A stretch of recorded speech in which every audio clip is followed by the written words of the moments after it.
স্বাগত খেলা যুগে আপনাদের সাথে আছি আমি ফাইম রহমান। বঙ্গকন্যাদের সাফ অভিযান চলছে দুর্বার গতিতে, আর সেই জয়ের ভিত রচনা হচ্ছে এমন টিম হোটেলের প্রস্তুতিতেই। অনূর্ধ্ব 20 নারী সাফ চ্যাম্পিয়নশিপের দর্শকবিহীন ম্যাচে বৃহস্পতিবার ভুটানের মুখোমুখি হচ্ছে স্বাগতিক Bangladesh. Bashundhara sports city ground 2-তে কিক অফ ঠিক সন্ধ্যা 7টায়। অর্ণবাপী রিপোর্ট। সাফের মাঠে গোলের উৎসব শেষে এবার একটু থেমে নেয়ার পালা। তবে থেমে যাওয়া নয়, প্রস্তুতির ধারায় ভিন্ন এক ধারা। বাংলাদেশ অনূর্ধ্ব 20 নারী দলের কিশোরীরা তাই বেছে নিয়েছে হালকা অনুশীলন।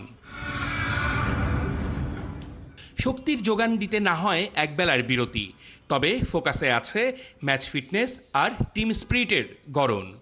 টিম হোটেলের কনফারেন্স রুমই তাই হয়ে উঠেছে অনুশীলনের ছোট্ট এক অঙ্গন। ব্যালেন্স, পায়ের ফ্লেক্সিবিলিটি আর সিঙ্ক্রোনাইজড মুভমেন্ট। টিম হোটেলের জিম আর সুইমিং পুলে চলেছে রিকভারি সেশন। হয়েছে টিম মিটিং, কারণ ম্যাচে জেতার মূল চাবিকাঠি শুধু পা নয়, প্রস্তুত রাখতে হয় ব্রেনকেও। আজকে আমরা রিকভারি সেশন করছি, swimming pool, stretching, foam roller এগুলো করছি। তারপরে কোচ আমাদের সাথে বসে কথা বলবে, গত ম্যাচে যে ভুলগুলো ছিল ওগুলো ধরায় দিবে, সামনের ম্যাচে আমরা কি করব সেগুলো আমাদেরকে দেখাবে। ফুটবল ফেডারেশনের ক্যাম্পে থেকে দিনের পর দিন ওরা করেছে অনুশীলন, সেই সুফল পাচ্ছে সাফের চলতি আসরে। গোল দিয়ে বিধ্বস্ত করেছে শ্রীলঙ্কাকে, এরপর নেপালও ধরাশায়ী।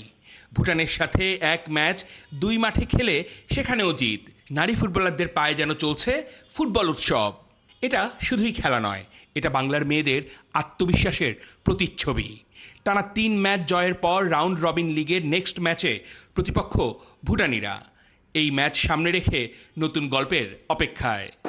একটু ইনজুরি ছিল, এগুলি সব কাটিয়ে উঠেছে এবং আমাদের মেয়েরা এখন ফুরফুরা মেজাজি আছে। আমাদের আজকে রিকভারি সেশন ছিল, আমরা স্ট্রেচিং করেছি এবং সুইমিং করেছি।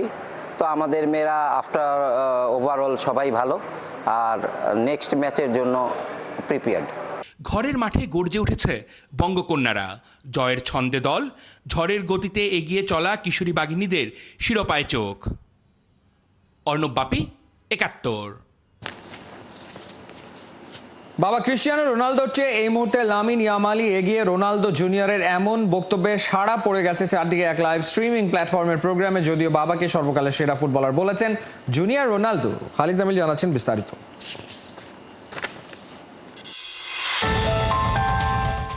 ক্রিস্টিয়ানো রোনালদো ইতিহাস গড়তে যাচ্ছেন। এই গ্রহের প্রথম ফুটবলার হিসেবে খেলতে চলেছেন নিজের 6 নম্বর ফিফা ওয়ার্ল্ড কাপ। 2006-এ জার্মানি বিশ্বকাপ দিয়ে শুরু, তারপর 2010-এ সাউথ আফ্রিকা, 2014-তে ব্রাজিল, 2018-এ রাশিয়া আর 2022-এ কাতার বিশ্বকাপে খেলেছেন পর্তুগিজ সুপারস্টার। সব ঠিক থাকলে ইউনাইটেড স্টেটস, কানাডা আর মেক্সিকোর যৌথ আয়োজনে 2026 আসরেও নামবেন CR7। যদিও সেই যাত্রায় তার মতোই 6 নম্বর বিশ্বকাপ খেলতে নামবেন লিওনেল মেসি সহ আরও বেশ কজন ফুটবলার। কিন্তু ফুটবলে তো অংশগ্রহণ নয়, জয় পরাজয়টাই মুখ্য। আর সেখানেই তার চেয়ে যোজন এগিয়ে গেছেন সময়ের আরেক সেরা তারকা লিওনেল মেসি। রোনালদো এবং তার টিমমেটরা যেখানে ট্রফির রেসেই ঠাঁই পায়নি, সেখানে কোপা আমেরিকা আর ফিফা ওয়ার্ল্ড কাপ ঘরে তুলেছেন LM10। তাই সর্বকালের সেরা ফুটবলার কে, এই বিতর্কে রোনালদো পন্থীদের পায়ের নিচে মাটি নেই আপাতত। এবারে CR7 পিছিয়ে পড়লেন নিজের বড় ছেলে রোনালদো জুনিয়রের কাছেও। এক লাইভ স্ট্রিমিংয়ে তাকে প্রশ্ন করা হয়েছিল সর্বকালের সেরা ফুটবলারকে। প্রথম বাক্যেই নিজের বাবার কথাই বলেন। পাল্টা প্রশ্ন আসে একেবারে ভিন্ন অ্যাঙ্গেলে। জানতে চাওয়া হয় লামিন ইয়ামাল কেমন, সে তো রোনালদোর চেয়েও ভালো করছে। মজার ব্যাপার, জুনিয়র রোনালদো সেটা স্বীকার করে নেন। বলেন এই মুহূর্তে বার্সেলোনা তারকা তার বাবার চেয়ে এগিয়ে, তবে সে তো কোনো ট্রফি জেতেনি। একদিকে বাস্তবতা স্বীকার করেছেন রোনালদোর বড় ছেলে, অন্যদিকে বাবাকে ডিফেন্ডও করেছেন। আর সেখানেই হয়ে গেছে মস্ত বড় ভুল, কারণ বার্সেলোনার ইয়াং সেন্সেশন স্পেনের জার্সিতে জিতেছেন গেল বছরের ইউফা ইউরো। আর সে কারণেই বাচ্চা ছেলেটাকেও ছেড়ে কথা বলছে না ইয়ামাল ফ্যানরা। সোশ্যাল মিডিয়ায় ওকে ধুয়ে দিচ্ছে 16 আনা। তবে এতটুকু ভেবে শান্ত থাকতেই পারেন, রোনালদো জুনিয়র স্বীকার করেছেন এই মুহূর্তে বাবার আর আগের দিন নেই। তরুণরাই নেতৃত্ব দিচ্ছে চলতি জামানার ফুটবলে। আর রোনালদো জুনিয়র নিজেও ইয়ামালকে পছন্দ করেন বেশ। সেটা ইউএফা নেশনস লিগ ফাইনালের আগে প্রেস মিটে এসে বলেছিলেন রিয়াল মাদ্রিদের সাবেক তারকা নিজেই। রোনালদো বলছিলেন তার ছেলে এবং লামিন অনেকটা একই রকম দেখতে, একই গায়ের রং, রোদে পোড়া ত্বক, একই হেয়ার স্টাইল। বয়সে 3 বছরের পার্থক্য। আল নাসের তারকা নিজেও ইয়ামালকে বেশ পছন্দ করেন। সোজা কথায় দুই প্রজন্মের দুই তারকা যারা ভিন্ন দুই দেশের এবং আলাদা দুই রাইভাল ক্লাবে খেলেছেন, তাদের মধ্যে তুলনার কোনো সুযোগ নেই। তবে আলোচনাটা হালে পানি পেয়েছে রোনালদো পুত্র ইয়ামালের ওই ইউরো জয় মিস করে গেছেন বলেই। খালিদ জামিল, ৭১। বয়সের ভারী মেসির পারফরমেন্সে পড়েছে ভাটা, এমন অভিযোগকে এবার উড়িয়ে দিলেন ব্রাজিলিয়ান কিংবদন্তি রোনালদো নাজারিও। আর 9-এর দাবি মেসি এখনো ফিট, আগামী বিশ্বকাপে আরেকবার চেনাবেন নিজের জাত। সঙ্গে রাইভাল আর্জেন্টিনা দলকে দিয়েছেন A+ রেটিং। বিস্তারিত রায়ান আহমেদের রিপোর্টে।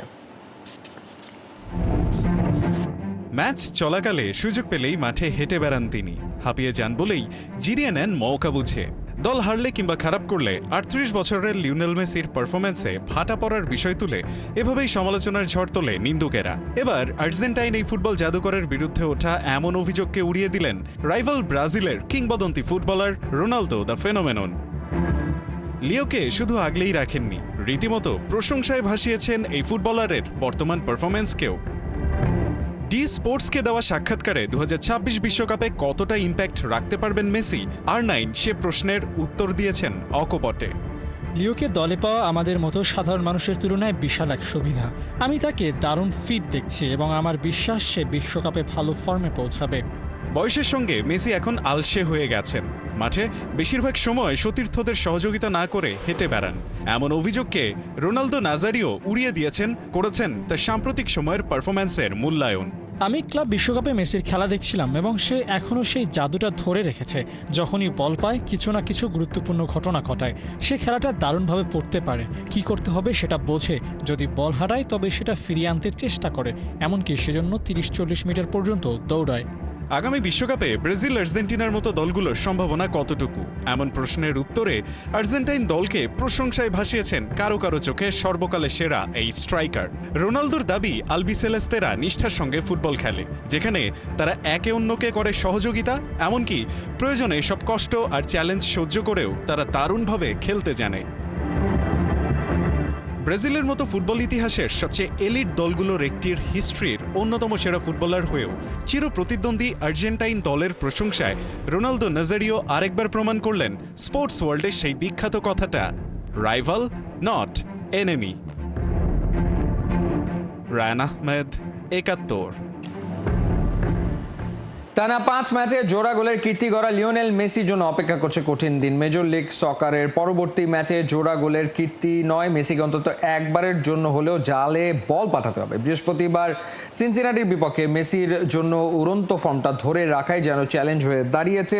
শেষ 6 ম্যাচে 15 গোলে অবদান রাখা মেসি কখনোই এই ক্লাবের বিপক্ষে গোল করতে পারেনি। ম্যাচের আগে এটাই যেন বড় আলোচনার বিষয় হয়ে দাঁড়িয়েছে। দলের সেরা তারকার গোল না পাওয়া ও সিনসিনাটির পয়েন্টস টেবিলে এগিয়ে থাকা কিছুটা হলেও চ্যালেঞ্জ জানিয়ে রাখবে ইন্টার মায়ামিকে। তবে সিনসিনাটি ও ইন্টার মায়ামি 11 বার মুখোমুখি হয়েছে। 5 ম্যাচে জয় পেয়েছে মেসির দল, 4 জয় সিনসিনাটির।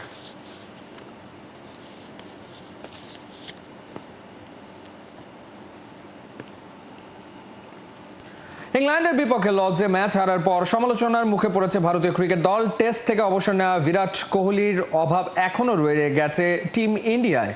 ভারতের সাবেক ক্রিকেটারদের সাথে শুভমান গিলদের নিয়ে আলোচনায় অংশ নিয়েছেন মদনলাল। টিম ইন্ডিয়ার এমন অবস্থা থেকে বের হতে বিরাট কোহলিকে ফেরানোর দাবি জানিয়েছেন সাবেক এই বোলার।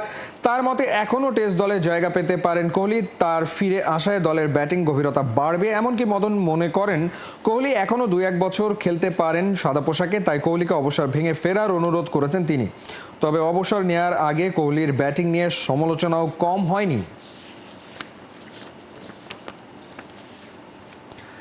ইংল্যান্ড বোলার বশিরের বিপক্ষে ডিফেন্স করেও হারান উইকেট। তৃতীয় টেস্ট হারে টিম ইন্ডিয়া। হারের কারণ হিসেবে মোহাম্মদ সিরাজকে নন, বরং উইকেটের বেলকে দায়ী করেছেন ভারতের সাবেক wicket keeper batter Dinesh Kartik.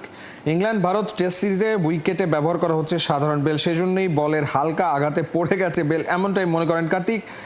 LED সহ যে ধরনের জিঙ্গার বেল আইপিএল ব্যবহার করা হয় সেগুলো সাধারণত ওজনের তুলনামূলক ভারী হয়, যে কারণে খুব সহজে স্ট্যাম্পের ওপর থেকে সেগুলো পড়ে যায় না। তাই ওই ধরনের বেল ব্যবহৃত হলে সিরাজ আউট হতো না বলেই মনে করেন ভারতের সাবেক ক্রিকেটার কার্তিক।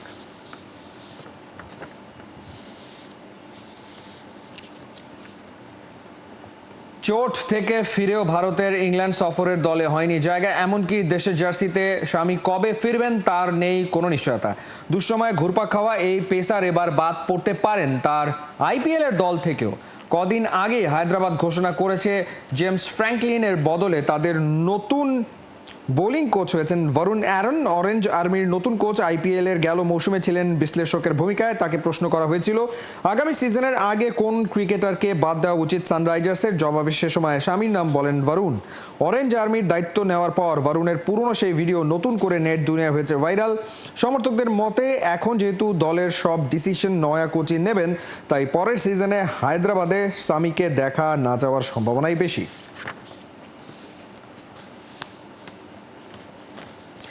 অস্ট্রেলিয়ার বিপক্ষে ওয়েস্ট ইন্ডিজের 3-0 সিরিজ হারের লজ্জার থেকেও বড় মাথা ব্যথার কারণ হয়ে দাঁড়িয়েছে 27 রানে অল আউট হওয়ার ঘটনা। জরুরি মিটিং ডেকে সমস্যা সমাধানের চেষ্টা করছে ক্যারিবীয় ক্রিকেট বোর্ড। যে মিটিংয়ে থাকার কথা আছে ওয়েস্ট ইন্ডিজের সাবেক ক্রিকেটারদের ব্রায়ান লারা, ক্লাইভ লয়েডের মতো কিংবদন্তিরা থাকবেন সেখানে, যাদের হাত ধরে সোনালি সময় পার করেছে ওয়েস্ট ইন্ডিজের ক্রিকেট। তাদের সাথে বৈঠক করে সমস্যা সমাধানের চেষ্টা করা হবে বলে জানিয়েছেন ক্রিকেট ওয়েস্ট ইন্ডিজের সভাপতি কিশোর শ্যালু। ঘরের মাঠে এমন লজ্জাজনক হার ওয়েস্ট ইন্ডিজের ক্রিকেটের বাস্তবতা তুলে এনেছে। সাবেক ক্রিকেটারদের পরামর্শ নিয়ে কিভাবে ঘুরে দাঁড়ানো যায় সেটি হবে মিটিংয়ের মূল বিষয়।